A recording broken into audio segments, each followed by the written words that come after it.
skirl of the pipes echoed through the narrow lanes of Surrey when the Lorne Scots marched to a parish church 1,000 years old. A church which has seen men go to war since the time of the Crusades. The occasion was the forming of a bond of friendship between the old church and the soldiers of a young country. The officers and men of the Lorne Scots had presented a memorial tablet to the church, and a special service was held to mark its dedication by the Bishop of Guildford.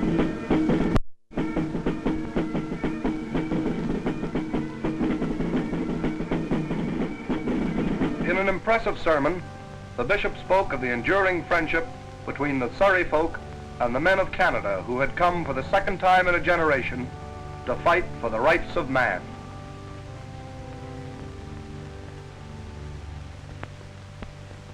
And as the battalion marched past the saluting base, another page was added to the history of this very old church in this very old part of England.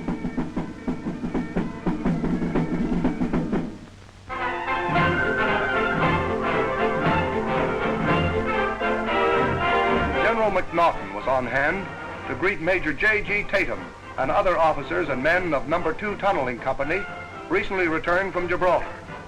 The GOC addressed the company and welcomed them back to England after their 2 years' absence looking after a big tunneling job on the Rock. Afterwards, he talked with them informally. In a radio interview, this is what Lieutenant J.D. Bryce had to say, amongst other things. And all you see is just uniform, uniform, uniform. Because there are no women or children now on the Rock at all. And incidentally, it gave us quite a shock when we returned to Britain and landed here and saw all the streets looking normal again. Thank heaven, with lots of women about.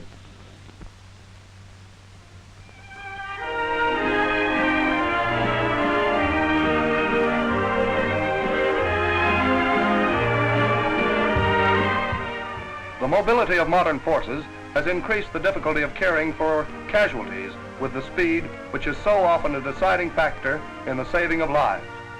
The casualty clearing station is a most important link in the chain of evacuation. It receives the sick and wounded from the field ambulances, dressing stations, and mobile surgical units, and also looks after the troops in its own immediate area. The job of the CCS is to sort out the various cases, look after some of them itself, and send the rest on to the general hospitals.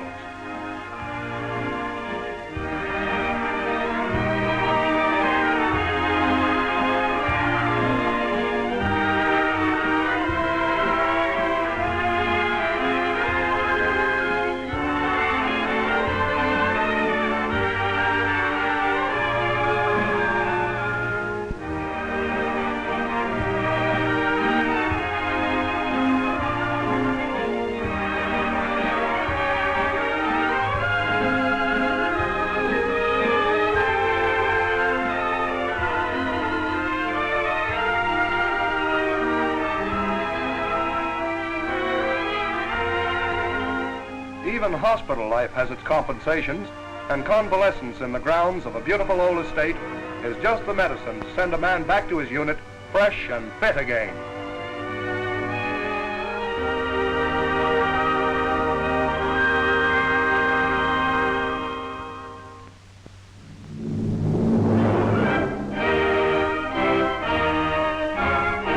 Regiment does the same duties of reconnaissance and protection that the divisional cavalry did in the days of horses. If it runs into light opposition during an advance, its job is to clear it out of the way. The carriers of the Princess Louise Dragoon Guards, 1st Div Recce Unit, come into action. Their job is to clear the enemy from his strong point. A Recce squadron has plenty of firepower. Mortar, crump, and heavy small arms fire keep the enemy's head down, while the assault troops move up for the final assault.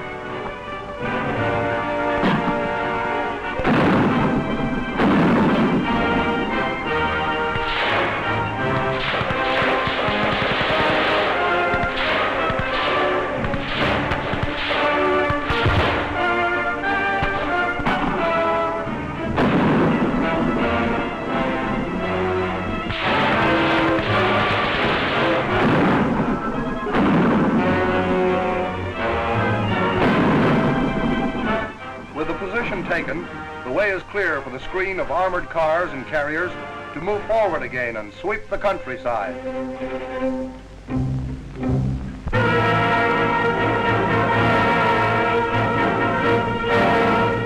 Like all the rest of the Canadian Army, the 1st Army Tank Brigade is going to see these days. For combined ops is the order of the day, and no amount of training can be too great. There must be perfect cooperation with the Navy and an understanding of the problems facing the men who bring the landing craft to the assault beaches.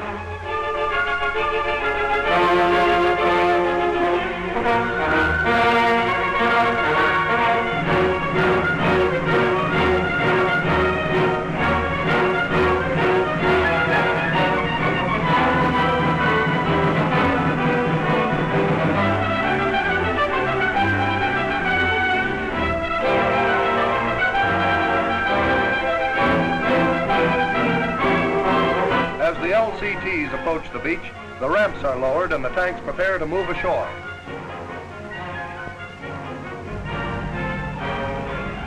These are Churchill, the tanks that landed at Dieppe.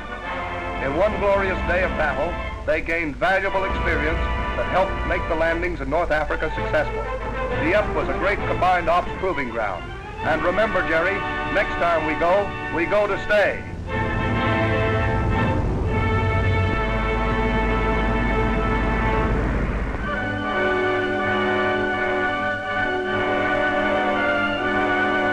Our fathers waited for 0 hour on the firing step of a trench. We today stand ready to take to the water. From experience in combined operations, we know how we must launch our attack on the enemy, how we leave the mothership in our landing craft.